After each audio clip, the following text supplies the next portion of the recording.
ஆண்டவருடைய ஆவி என்மேல் உள்ளது, ஏனெனில் அவர் எனக்கு அருள் பொழிவு செய்துள்ளார்.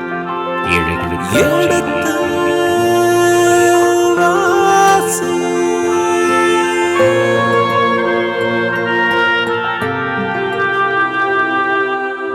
எடுத்து வாசி.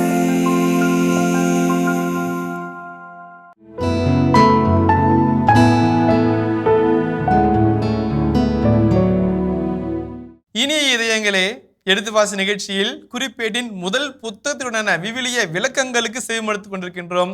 கடந்த பகுதியின் தொடர்ச்சியை இன்று தொடங்குவோம். வாருங்கள் நிகழ்ச்சிகள் செல்வோம். உங்கள் சார்பாக தந்தையர்களுக்கு வணக்கம் சொல்லி நிகழ்ச்சியை தொடங்குவோம். வணக்கம் சாமி.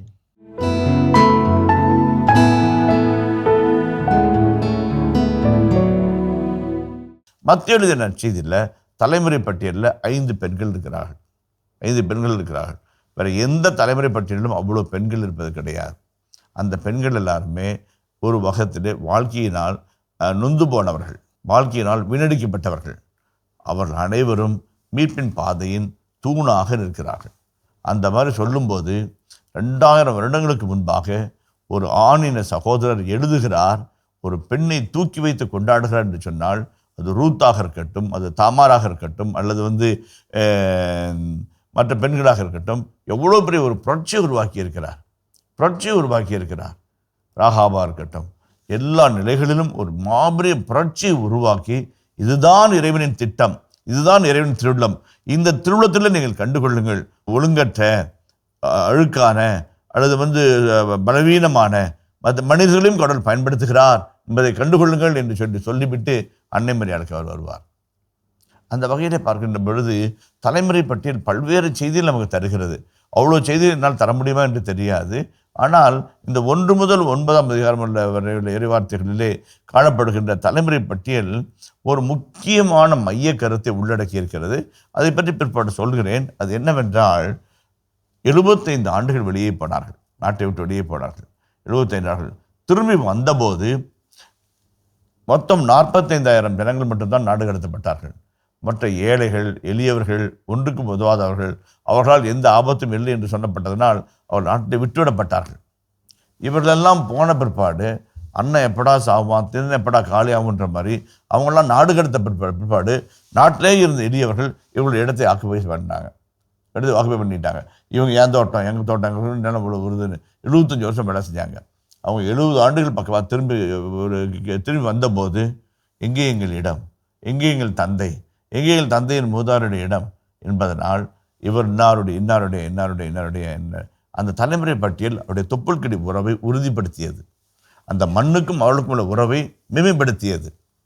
அதனால்தான் அவர்கள் 10 வருடம் 15-20 ஆண்டுகால தலைமுறையை அவர் இறுக்கி பற்றி கொண்டார்கள். இன்னாருடைய மகன் இன்னார், இன்னாருடைய மகன் இன்னார், இன்னாருடைய மகன் இன்னார், இன்னாருடைய மகன் இன்னார் என்று. அந்த வகையிலும் பார்க்கின்ற பொழுது ஒரு மனிதரை இஸ்ராயேல் சமூகத்தில் அடையாளம் காணும்போது 3 வகையில் அடையாளம் கொள்வார்கள். சீரேனே ஊரானாகிய சிமியோன். சீரேன் என்பது ஊர் இல்லைங்களா? இவர் தச்சன் மகன் அல்லவா, தொழில். சூசையின் மகன் அல்லவா, ஆள் வைத்து, ஆள் பொருள் இடம் வைத்து அடையாளம் காண்பார்கள். அது முதல் தலைமுறைக்கு. பல தலைமுறைகள் வரும்போது வரிசையாய் கோர்வையாய் தலைமுறையை வைத்து இந்த தலைமுறைகள் எதுவும் மாறுபடாமல் இருக்கும்படியாக அவள் பார்த்து கொள்வார்கள். அந்த வகையில் பார்க்கின்ற பொழுது தலைமுறை பட்டியல் என்பது மிக முக்கியமான அவர்களுடைய சமூக முகவரியாக இருந்தது என்பதை நாம் மறந்துவிடக்கூடாது. அதுதான் ஒன்றுமே இல்லைங்கன்னா, இப்போ நம்ம ஸ்ரீலங்கா மக்கள் நாடு திரும்பும்போது அவர்கள் இடத்தை தேடுவார்கள். அந்த இடம் யார் கையில் இருக்கிறது என்று தங்களிடம் இருக்கிற பத்திரத்தையும் தங்களிடம் இருக்கின்ற மூலப்பத்திரத்தை காண்பித்து இது எங்களாக கொடுக்க முடியுமா என்று கேட்கக்கூடிய வாய்ப்பு கூட இருக்கிறது இல்லைங்களா? அதனால் அந்த பத்திரம் வச்சிருந்து பாதுகாத்து இது பண்ணி ஒரு சில சமயத்தில் புலம்பெயர்ந்தவர்களுக்கு அந்த வாய்ப்பு இல்லாமல் கூட போகலாம். ஆனால் அந்த தலைமுறை பட்டியல் என்பது இவ்வளவு அழகான ஒரு நேர்த்தியான ஒரு செயல். நான் பிரான்ஸ் நாட்டிற்கு போயிருந்தேன். என்னுடைய படிப்பின் விஷயமாக போயிருந்தபோது வல்லரசு என்ற சகோதரி சந்தித்த போது அவர் சொன்னார், எங்கள் பூர்வீகம்லாம் பாண்டிச்சேரி தான் ஃபாதர், ஆனால் சொந்தமெல்லாம் சேலம் தான் ஃபாதர் அப்படின்னாரு. எப்படி நான் சொல்கிறீங்க அப்படின்னு. இன்னார் சொன்னார். ஓ, அவரை தெரியும் எங்களுக்கு அப்படின்னு. நான் அவர் 2 நாள் சேர்த்து உட்கார வச்சு சாப்பாடு போட்டார். மகிழ்ச்சியாக இருந்தது. சொந்தக்காரராக இருக்கிறாங்களே அப்படின்ட்டு அவ்வளோ மகிழ்ச்சியாக இருந்தது. அவர் சேலம் ஆண்டவர் வந்தபோது அவர்களுடைய சிங்கரர் வந்தபோது நான் செய்தி அனுப்பினேன். ஐயா ஆயர்கள் வருகிறார்கள், உங்களுக்கு தெரிந்தவர் ஆயிடுச்சே என்று சொன்னபோது அவர் வந்து கூப்பிட்டு போய் உணவருந்தி அவரை மகிழ வைத்து அனுப்பி வைத்தார். எதுக்காக சொல்கிறேன்னா, அந்த தலைமுறை பட்டியல் பூர்வீகம் வேர்களை தேடிய பயணம், வேர்களை தேடிய ஒரு பயணம். அந்த வேர்களை தேடிய பயணத்தை அவர்கள் வெற்றி கண்டார்கள் என்று சொல்ல முடியும். ஒரு சில இடத்துல தவறுகள் நடக்கலாம், ஆனாலும் அந்த வேர்களை தேடிய பயணத்தை அவர்கள் பாதுகாத்தார்கள், பத்திரமாக பாதுகாத்தனர். எந்த அளவுக்கு பத்திரமாக பாதுகாத்தனர் என்றால், அது வீண் போர் அடிக்குது பயனுற்றது என்றெல்லாம் நினைக்கப்பட்டாலும் கூட விவிலியத்தின் ஒரு அங்கமாக மாற்ற வேண்டும். இறை ஏவுதல் கொண்ட ஆவியானவருடைய பகுதியாக அதை மாற்றிக்கொண்டு விடுதலை வைத்தார்கள். அதை நம்ம பார்க்கணும். அந்த தலைமுறை பட்டியலில் நான் சொல்கிறேன், இன்னும் சொல்கிறேன், அதை பற்றி சொல்கிறேன். அதே போல் 1 குறிப்பேடு 2 குறிப்பேடுகளில் ஒரு சில செய்திகள் முரண்பாடுகளாக கூட இருக்கலாம். முன்பே குறிப்பிட்ட 1 சாமுவேல் 2 சாமுவேல் 1 அரசர் 2 அரசர் வந்த செய்திகளை விட மாறுபட்ட செய்திகளாக கூட இருக்கலாம். அது காலத்தினாலோ இறையியலினாலோ அல்லது சமூக சூழலினாலோ மாற்றப்பட்டதாக இருக்கலாம். அதை நம்ம தவறாக புரிந்து கொள்ளக்கூடாது. அந்த பகுதிகள் வரும்போது அதை நான் சொல்லுகிறேன், ஏன் எப்படி எதற்கு என்று நான் சொல்கிறேன். உதாரணத்துக்கு நீங்களே சொன்னீங்க, தாவீது ஆஹா ஓஹோன்னு வரலாற்று ஏறிச்சட்ட வரலாற்று நூலாசிரியர் சொன்னார், இங்கே கம்தூட்டுருவாரோ அப்படின்னு நீங்கள் சொன்னீங்க. இவருடைய அணுகுமுறையில் தாவீது யார், அவருடைய விதமாக தாவீது யார் என்று பார்க்க வேண்டும் என்று சொல்ல ஆசைப்படுகிறேன். இன்னொன்று இணைச்சட்ட நூல் ஒரு கவுண்டர் கல்ச்சர், மாற்று கலாச்சாரத்தினுடைய அற்புதமான புத்தகம் என்று சொன்னால் துளி மிகை கிடையாது. மாற்று கலாச்சாரம் என்றால் என்ன? உதாரணத்திற்கு 587 நாடு கடத்தப்பட்டார்கள். கிட்டத்தட்ட 70 ஆண்டுகள் அந்நியர்களாய் வெளிநாடுகளிலே வாழ்ந்தார்கள். திரும்பி வந்தார்கள். எல்லாரும் வரவில்லை. எஸ்ரா நெகேமியா என்கின்ற மாபெரிய மனிதர்கள் தலைமையிலே ஒரு சிலர் மட்டும் வந்தார்கள். வந்தவர்கள் என்ன செய்தார்கள்? அவங்க வீட்டை கட்டணும்னு ஆசைப்பட்டாங்க. மலாக்கி, ஆகாய, சக்காரியா ஆகிய இறைவாக்கினர்கள் வீடு கட்டுறது முக்கியம் கிடையாது, அதை விட ரொம்ப முக்கியம் நம்ம ஆண்டோடைய இல்லத்தை கட்டணும். நீ ஆண்டோடைய இல்லத்தை கட்டினால் ஆண்டு உணர்னுடைய இல்லத்தை கட்டுவார் என்று உறுதிபட சொன்னார்கள். அப்படி சொல்லும்போது குறிப்பேடுகளும் உதவி செய்தது. அந்த செய்தி முரண் குறிப்புகளை நம்ம பார்க்குறோம். இப்போ இடிந்து போன கட்டடம், உடைந்து போன வீடுகள், சிதைந்து போன நிலங்கள், பாலைவனமாக வெறிச்சோடி கிடக்கிற காடுகள் என்கின்ற ஒரு கலாச்சாரத்தின் மத்தியில், சாவின் கலாச்சாரத்திலிருந்து இந்த குறிப்பேடுகள் வாழ்வின் கலாச்சாரத்திற்கு மக்களை அழைத்து செல்கிறது. நம்மளாலே முடியும், நம்ம இடத்தையும் திருத்த முடியும், நம்மளால மீண்டும் வாழ முடியும், நம்மளால ஒரு விடுதலை அடைய முடியும், நம்மளாலே அந்த உடன்படிக்கை உறவை புதுப்பிக்க முடியும், நாமளும் ஒரு வாழ்வின் நட்சத்திரங்களை மாற முடியும் என்கிற ஒரு கவுண்டர் கலாச்சாரத்திற்கு பாடுபடுகிறார்கள். தாவீது என்கிறவர் வரலாற்று மனிதராக மாறிவிட்டார். இப்ப நம்ம தாவீது நம்ம கிட்ட இல்லை.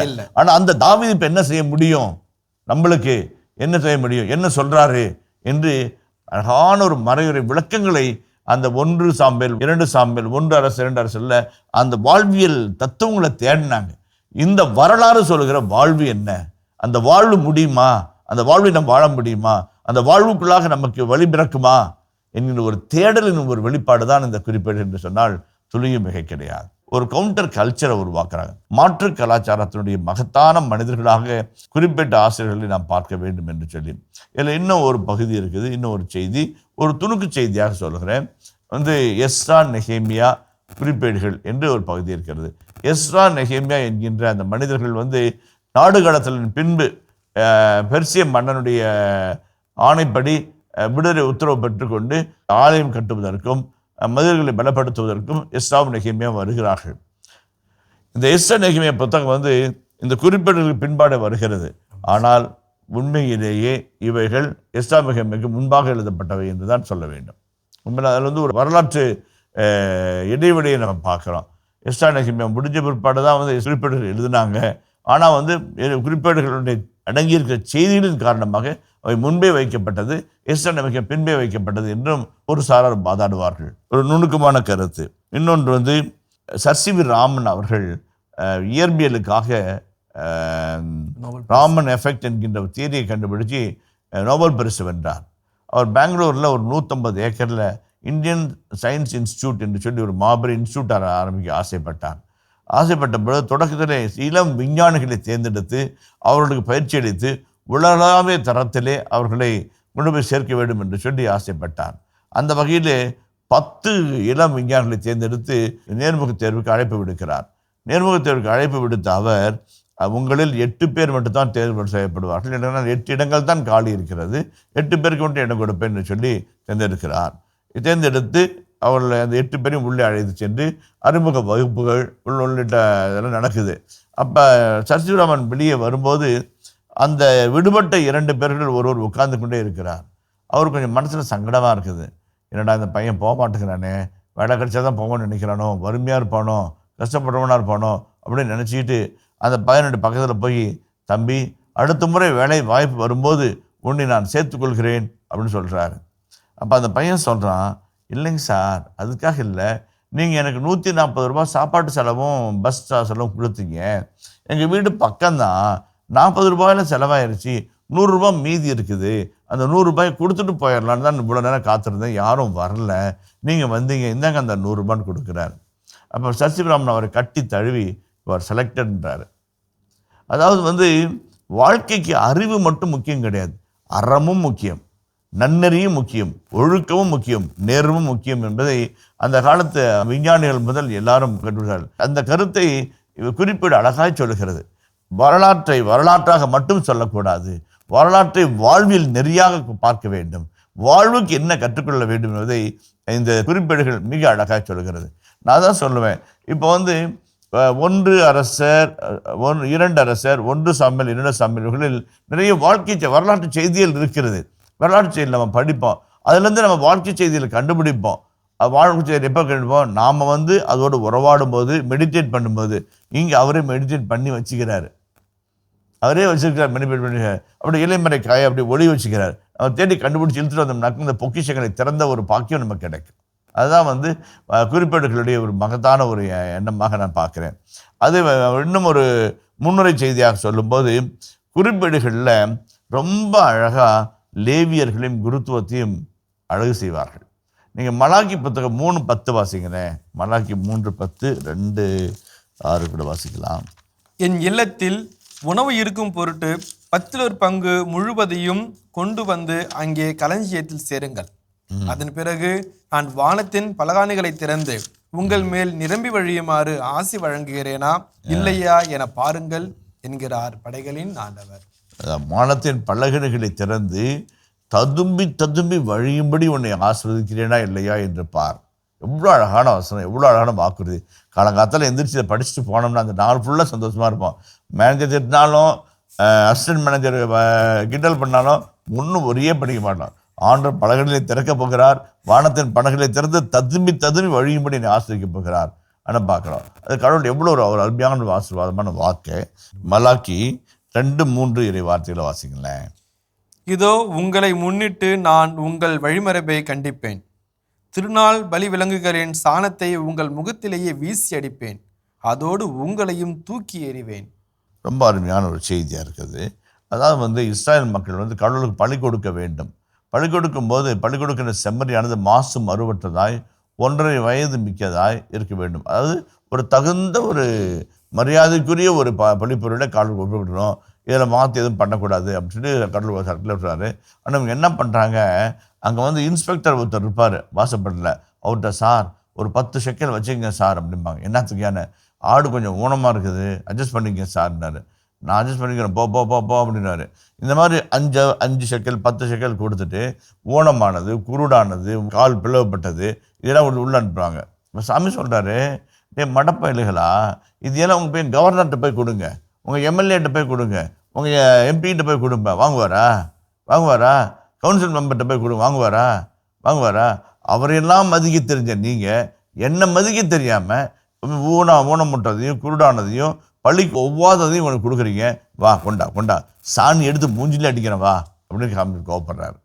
சாமி எடுத்து மூஞ்சில் அடிக்கிறேன்னு கோவப்படுறாரு. இப்போ எதுக்காக சொல்கிறேன் அப்படின்னாக்க, கடவுளுடைய கோபம், கடவுளுடைய ஆசி இரண்டுமே அங்கே இருக்கிறது. அந்த ஆசிரியருக்கு தகுந்தவள் எப்படி வாழ வேண்டும், கோபத்தை எப்படி தவிர்க்க வேண்டும் என்பதை நாம் கற்றுக்கொள்ள வேண்டும். அதற்கு 1 குறிப்பேடுகள் 2 குறிப்பேடுகள் மிகுந்த உதவியாய் அமையும். அதான் பழிமுறைமைகளை பற்றி மிக அழகாய் சொல்வார். அதிலும் குறிப்பாய் 2 இனத்தாரை மிக அழகாய் அவர் நம் முன்பாக கண்முன் நிறுத்துகிறார். 1 லேவியர்கள். லேவியர்கள் இயேசுவின் காலத்தில் 3000 லேவியர்கள் இருந்ததாக வரலாற்று குறிப்புகள் சொல்கின்றன. Jerusalem at the time of Jesus என்று சொல்லப்படுகின்ற புத்தகத்திலே ஜோக்கிம் ஜெரேமியாஸ் என்கின்ற ஆசிரியர் குறிப்பிடுகிறார். 3000 லேவியர்கள் இருந்ததாக ஆலய பணிக்கென்றே. அவர்கள் நாட்கணக்கிலே ஊரில் வேலை செய்வாங்க, திரும்ப இங்கே வந்து வேலை செய்வாங்க. அதே போலவே கிட்டத்தட்ட 4000 குருக்கள் பணியாற்றியதாகவும் வரலாற்று குறிப்பிட்டு இருக்கிறது. இப்படிப்பட்ட லேவியர் 5000 4000 அளவுக்கு உயர்ந்து போகிற அளவுக்கு சிஸ்டமேட்டிக்காக நாள் முறைப்படி வாக்குச்சீட்டு போடுவது, பொருட்களை ஏற்றி வைப்பது, ஆலய துப்புரமாக வைத்திருப்பது, ஆலய கழிவுகளை நீக்குவது, ஆலயத்தை துப்புரப்படுத்துவது, இரவு முழுவதும் ஆலய விளக்கை எரிய விடுவது உள்ளிட்ட பல்வேறு பணிகளையும் ஒருமுகப்படுத்தி ஒருங்குபடுத்தி ஒரு ஒரு ஒரு அழகான ஒரு நெறியோடு செய்யக்கூடிய வலிமையை இந்த புத்தகம் தான் உருவாக்குறது. இன்றைய வழிபாட்டினுடைய மூலமும் முதற் புள்ளியுமாக இருப்பது குறிப்பேடுகள் என்று சொன்னால் மிகை கிடையாது. அவ்வளோ அழகான ஒரு லிட்டர்ஜிக்கல் இதாகுது. அதான் ஒரு லிட்டர்ஜிஸ்ட் ஃபாதர் சொன்னார், ஃபாதர் இப்படி கூட லிட்டர்ஜியில் பண்ணலாமே ஃபாதர் அப்படின்னு சொன்னேன். திருவள்ளிபாட்டு இயலார் அவர் லிட்டர்ஜிஸ்ட்டு. அவர் சொன்னேன் நான் நத்திங் டூயிங்னாரு. அப்போ இன்னொரு ஃபாதர் வந்து சொன்னார், டெரரிஸ்ட்டு கூட பேசலாம், லிட்டர்ஜிஸ்ட்டை பேச முடியாது அப்படின்னாரு. அந்த மாதிரி டெரரிஸ்ட்டு கூட பேசலாம், லிட்டர்ஜிஸ்ட்டை பேச முடியாது. சடங்குதான் முறைப்பாடுகள் அதில் மீற முடியாது. இப்படிப்பட்ட ஒரு கடுமையான ஒரு இதை வந்து வாழ்க்கையை உதவுகுது. பொய் சொல்வது கிடையாது. ஆனால் அந்த வாழ்க்கையை உதவக்கூடக்கூடிய ஒரு துளிபாட்டு முறைமைகளுக்கு முத்தாய்ப்பாய் அமைவது இந்த புத்தகம் என்று சொல்ல. அதே போல இப்போ ஒரு குருவானவர் என்றால் எப்படிப்பட்ட உடை உடுத்த வேண்டும், எப்படி தோள்பட்டை அணிய வேண்டும், எப்படி மேலாடை அணிய வேண்டும், தலைமை குருவுக்கான உடை என்ன, தலைமைச் சங்கத்தாருக்குரிய உடை என்ன, குருக்களுக்கான உடை என்ன, லேவியருக்கான உடை என்ன, அவர் எப்படிப்பட்ட பலிகள் எல்லாம் செலுத்த வேண்டும். 21 பலிகளுக்கு மேல் பலிகள் இருக்கிறது. தகனப்பள்ளி, எரிபலி, அந்த ஒவ்வொரு பலியும் ஒவ்வொரு வகையான ஜபத்தோடும் திருப்பாடலோடும் அவர்கள் ஜெபிக்க வேண்டும், ஒப்பு கொடுக்க வேண்டும். அது வந்து ட்ரைனிங் ஃபுல்லாக ட்ரைனிங் பண்ணி அதை வந்து அழகாக நிர்வகிக்கிறாங்க. அப்படிப்பட்ட அழகான செய்திகள் எல்லாம் இந்த புத்தகம் தாங்கி இருக்கிறது. அதனால் இந்த புத்தகம் வந்து அனாமத்து புத்தகம் அல்லது வந்து ரெப்படேஷன் புத்தகம் என்று சொல்லவே முடியாது. நிறைய செய்திகளை உள்ளடக்கி கொண்டிருக்கிறது. அதே மாதிரி இன்னொன்று வந்து நம்ம வடிவேல் ஒரு படத்தில் சொல்வார், வரலாறு முக்கியம் அமைச்சரே அப்படிம்பார். அந்த மாதிரி வந்து நடந்து முடிந்த வரலாறை நிகழ்கால வரலாறாக மாற்றுகின்ற ஒரு தன்மை இந்த அரசியலை பார்க்கிறார். வரலாற்றை முக்கியமாக பாதுகாத்து அந்த அடுத்த தலைமுறைக்கு கடத்தி செல்கின்ற ஒரு தன்மை இவர்களாக இருக்குது. ரொம்ப அழகாக இருக்கிறது. இப்போ தந்தை என்னை அனுப்புவது போல் நான் உங்களை அனுப்புகிறேன் அப்படின்னு சொல்கிறார். இப்போ தந்தை என்னை அனுப்பினார், நான் உங்களை அனுப்புகிறேன், நீங்கள் போய் படைப்புக்கெல்லாம் நற்செய்தி அறிவியுங்கள். தந்தை அறிவித்தார், நான் அறிவித்தேன், இப்பொழுது உங்கள்கிட்ட நீங்கள் அறிவிக்கணும். உங்கள்கிட்ட முடிஞ்ச ஒருபாடு அடுத்த தலைமுறை அந்த பேட்டன் வந்து அடுத்த தலைமுறை கொடுக்கப்பட வேண்டும் என்கின்ற ஒரு நிலையை உருவாக்கின்ற ஒரு நிலைப்பாட்டை எடுக்கக்கூடிய ஒரு அழகான பகுதியாக இந்த பகுதி அமைகிறது. அந்த வகையை பார்க்கின்ற பொழுது பிரிஸ்ட்லி, லிட்டர்ஜிக்கல் அண்டு லெவிட்டிக்கல் ஆகிய 3 நிலைகளையும் நாம் பார்க்குறோம். வரலாற்றை வந்து பாதுகாக்க வேண்டும் என்ற பகுதியில் இன்னும் ஒரு சின்ன கருத்தை சொல்ல ஆசைப்படுகிறேன். அதாவது வந்து வரலாறு என்பது வெற்றி பெற்றவர்களுடைய வீர வரலாறு, சரிங்களா? வரலாற்று வந்து என் பேர் எழுதுவாங்களா, உங்கள் பேர் எழுதுவாங்களா? யாரும் இல்லை. வெற்றி பெற்றவர்கள், சாதித்தவர்கள், சாதனையாளர்கள், மகத்தானவர்கள், மாண்புமிக்கவர்கள், மதிப்புக்குரியவர்கள், அவங்களுடைய பெயர்கள் தான் வரலாற்றில் இடம்பெறும். அந்த இடத்துல ஒரு சாமானுடைய இடம் பெறுகிறது என்றால் ஏதோ ஒரு அர்த்தம் இருக்கிறது என்ற அர்த்தமாகும். அப்போ அந்த வெற்றி பெற்றவர்களுடைய வரலாற்றை குறிப்பிடும்போது வெற்றி பெற்றவர்கள் ஒரு சிலர் வந்து வாளால் வெற்றி பெற்றார்கள், ஒரு சிலர் வாழ்வால் வெற்றி பெற்றார்கள், ஒரு சிலர் ஈகையால் வெற்றி பெற்றார்கள், ஒரு சிலர் பக்தியினால் வெற்றி பெற்றார்கள். அது எல்லாம் இந்த 1 குறிப்பேடு 2 குறிப்பேடு அழகாக வகைப்படுத்துது. இவருடைய வெற்றி இதில் அடங்கி இருக்கிறது, இவருடைய வெற்றி இதில் அடங்கி இருக்கிறது, இவருடைய வெற்றி இதில் அடங்கி இருக்கிறது என்கிற ஒரு தன்மையை நம்ம பார்க்குறோம். வரலாற்றை வந்து பார்க்குற விதம். அவனை இன்னொரு செய்தி சொல்லணுன்னாக்க, குறிப்பேடுகளின் ஆசிரியர் ஒவ்வொருவரையும் நல்லவராக பார்க்கிறார். ரொம்ப அழகான ஒரு ரொம்ப அழகான ஒரு பார்வை. நீங்கள் சொன்னீங்க, நான் சொல்லக்கூடாதுன்னு இப்பயே சொன்னேன். தாவீது பெத்சேபாவோடு விபச்சாரம் செய்ததை 2 அரசர் 11 பார்த்தோம். அந்த செய்தி இங்கே இல்லை. ஏன்னா அவரை பொறுத்த வரைக்கும் தாவீது வந்து ஒரு மகான், இறை மனிதர், இறை அடியார், இறை ஊழியர், இறை திட்டத்தை தாழ்பணிந்து செயல்பட்ட ஒரு உத்தமர். அந்த நெகட்டிவ் காயிண்ட் அப்படி எடுத்துடுறாரு, எலிமினேட் பண்ணிவிட்டு தாவீதை ப்ரெசென்ட் பண்ணுறாரு. ரொம்ப அழகாக பயன்படுத்துவார். வரலாற்றை பார்க்கின்ற விதம் ரொம்ப அழகான இருக்கும். இப்போ வந்து இந்த இடத்துல வந்து எதுக்காக சொல்கிறேன் அப்படின்னாக்க, 2ஆம் உலகப் போர் முடிவதற்கு முன்பாக ரொம்ப டென்ஷனாக, ப்ரெஷராக, ரொம்ப ஒரீடாக வந்து வின்சென்ட் சர்ச்சில் இருந்தார். அவர் வந்து நயாகரா ஃபால்ஸில் போய் உட்காந்து ஓய்வெடுக்க வேண்டும் என்று 2 நாட்கள் இங்கே போனார். சுருட்டு குடிச்சிக்கிட்டு அப்படியே உட்காந்து நயாகரா நீர்வீழ்ச்சி பார்த்துட்டு இருக்கிறாரு. பத்திரிக்கையாளர்கள் பேட்டி எடுக்க ஆசைப்படுகிறார்கள் அப்படின்ட்டார். பேட்டி எடுக்க தரமாட்டேன்னு சொல்லிட்டாரு. திரும்பி வந்தார். இங்கிலாந்து போரை நடத்தினார். வெற்றி பெற்றார்கள். வெற்றி பெற்ற பாடு மறுபடியும் ஓய்வுக்காக நயாகரா நீர்வீழ்ச்சிக்கு வராரு. நயாகரா நீர்வீழ்ச்சி வந்த பாடு அவர் அதே நீர்வீழ்ச்சி சேரில் உட்காந்து அப்படியே பார்க்குறாரு. நீர்வீழ்ச்சி பார்த்துக்கிட்டு சுருட்டு குடிச்சிக்கிட்டு இருக்கிறாரு. அப்போ பத்திரிகைகள் வராங்க, இப்போ பேட்டி கொடுப்பாரு அப்படின்ட்டு. அப்போ ஒரு ஆள் வந்து என்ன மாதிரி லூஸு, அவன் கேட்குறான் என்னென்னு, சார் போருக்கு முன்னாடியே வந்தீங்க, பின்னாடியும் வந்தீங்க, இப்போ எப்படி ஃபீல் பண்ணுறீங்க அப்படின்னு சொல்லி கேட்குறாரு. அப்போ அவர் பதில் சொல்கிறாரு, போருக்கு முன்னாடி வந்தேன், அப்பவும் தண்ணி மேலேருந்து கீழே தான் விழுந்துச்சு. போருக்கு பின்னாடி வந்தேன், அப்பவும் தண்ணி மேலேருந்து கீழே தான் விழுவுது அப்படின்னு சொன்னாரா. நாளைக்கு தலையை பிச்சுக்கிட்டாடா அப்படின்னு போனாங்களா. எதுக்காக சொல்கிறேன்னா, ஒரு சிலருடைய பார்வையே வந்து ரொம்ப வித்தியாசமான அணுகுமுறையாக இருக்கும். அந்த ஒரு ரொம்ப அழகாக நேர்த்தியாக ஒரு சிலரையோ ஒரு சில நிகழ்வுகளையோ ரொம்ப அற்புதமான முறையில் பார்ப்பாங்க. ஆனால் இப்போ நான் வின்சென்ட் சர்ச்சில் மாதிரி ஒரு சிலர் வந்து எல்லாத்தையும் ஒன்றா பார்த்துக்கிறது, அப்படி பார்க்குற ஒரு மனநிலை அல்ல, ஒட்டுமொத்த மனநிலை இல்லை. மாறாக இவருடைய வரலாற்று பார்வை ஒவ்வொருத்தரும் ஒரு தனித்துவத்தையும் ஒரு முத்திரை பதிக்கக்கூடிய அழகான ஒரு பார்வையாக இருக்கும். அது வந்து ரொம்ப நேர்த்தியான ஒரு பார்வை. அது எசேக்கியாவாக இருக்கட்டும், யோசியா என்கின்ற இஸ்ராயலின் மறுமலர்ச்சியின் தந்தையாக இருக்கட்டும், அல்லது தாவீதாக இருக்கட்டும், சாலமோனாக இருக்கட்டும், ரொம்ப அழகாக. இப்போ உதாரணத்துக்கு ஒரே ஒரு பாயிண்ட் மட்டும் சொல்கிறேன், பிற்பாடு அதை விளக்கி சொல்லும்போது சொல்ல போகிறேன். இப்போ வந்து இந்த சாலமோனை 2 அரசர்களில் உயர்த்தி படிப்பார்கள். ஆலயத்தை கட்டினார், 1000 மரங்கள், 1000 ஜனங்கள், 1000 தச்சர்கள் ஆலயத்தை கட்டினார், பலிபெற்றார். பலிப்பீடத்திற்கு ஆலயத்தின் நடுவில் நின்று அவர் கரங்களை விரித்து ஜெபித்தார், எல்லாருக்கும் சாப்பாடு கொடுத்தார், பிரியாணி போட்டார், என்னென்னமோ சொல்லுவாங்க. பயங்கரமாக ரொம்ப.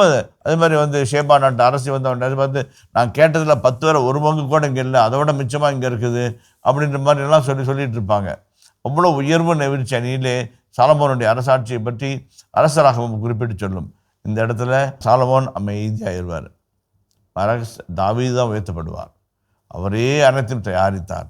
அவரே தன் மகனுக்காக அனைத்தையும் தயாரித்து வைத்து, மகனே என் கரங்கள் இரத்தக்கரை படிந்திருக்கிறது, நீ கட்டு என்று கொடுப்பவரை போல கொடுக்க வைத்திருப்பார். அவர் குருக்களை, லேவியரை, பாடல் குழுவினரை, இசைக்கருவிகளை, இசை மீட்டுநர்களுக்கான வருமானத்தை எல்லாத்தையும் வரையறுத்து வகைப்படுத்தி தாவீது உருவாக்கி வைப்பார். அதான் சொல்கிறார் எங்களுடைய லெக்ராண்ட் ஃபாதர் வந்து எங்களுடைய உலக புகழ்பெற்ற பேராசிரியர். அவர் சொல்லும்போது பார்ப்பார், 1 சாமுவேல் 2 சாமுவேல் 1 அரசர் 2 அரசர் பார்த்தா தாவீது அப்படியே பராக்கிரமசாலியாக வந்து வருகிறார் மாதிரி இருக்காரு. இங்கே பார்த்தாக்க கோயில் பிள்ளை மாதிரி இருக்கிறாரு, உதயசேகர் மாதிரி இருக்கிறாரு அப்படின்னு சொல்லுவார், கிண்டலாக சொல்லுவார். அந்த அளவுக்கு தாவீதை ஒரு பக்திமானாக, ஒரு நேரிய மனிதராக காட்டுவார். இன்னொரு வந்து குறிப்பேட்டுகளினுடைய இன்னொரு சிறப்பு இயல்பு இறுதியான கருத்தாக நான் சொல்லுகிறேன். அது வந்து அதில் பார்க்கும்போது இப்போ 1 சாமுவேல் 2 சாமுவேல் 1 அரசர் 2 அரசர் கிட்டத்தட்ட ஒரு 100-150 அதிகாரங்கள் பக்கமாக அந்த பகுதி அமைகிறது. ஆனால் அத்தனையும் ஒரு சுருக்கி இவர் வந்து 65 அதிகாரங்கள் சொல்லுகின்றார். இவர் சுருக்குகின்ற தன்மைகிட்டே அந்த 165 அதிகாரத்தினுடைய சாராம்சம் போகவே இல்லை. எல்லாத்தையும் அழகாக உள்ளடக்கி சொல்கிறாரு. நல்லா அழகாக சொல்கிறாரு, தேவையானதை சொல்கிறாரு, தேவைக்கு மேலேயும் சொல்கிறாரு. ஆனால் மிகைப்படுத்தி சொல்ல கிடையாது, வாழ்க்கையை பொருந்தும்படியாக சொல்லுகிறார். இனிய இதயங்களே, எடுத்து வாசி நிகழ்ச்சியில் குறிப்பேட்டின் முதல் புத்தகத்திற்கான விவிலிய முன்னுரைக்கு செய்யப்படுத்திக் கொண்டிருக்கின்றோம். இதன் தொடர்ச்சியை மீண்டும் அடுத்த பகுதியில் தொடர்வோம். அதுவரை இணைந்திருங்கள். இயேசுவுக்கே புகழ், இயேசுவுக்கே நன்றி, மரியே வாழ்க. ஆதரவு கட்ட அன்பர்கள் இல்லை. சொந்த நாட்டிலே அவ்வளவு நாட்கள் நடந்து 800 கிலோமீட்டர் நடந்து சொந்த நாட்டிற்கு போவோம், கடவுளுடைய கருணை எம்மை காக்கும் என்ற வந்தவர்கள் ஆறுதல் தருகிற வரலாறாக, அவருடைய ஆதரிக்கின்ற வரலாறாக, அவர்களை மேன்மேலும் அடுத்த பகுதி கூட்டிச் செல்கின்ற ஒரு வரலாறாக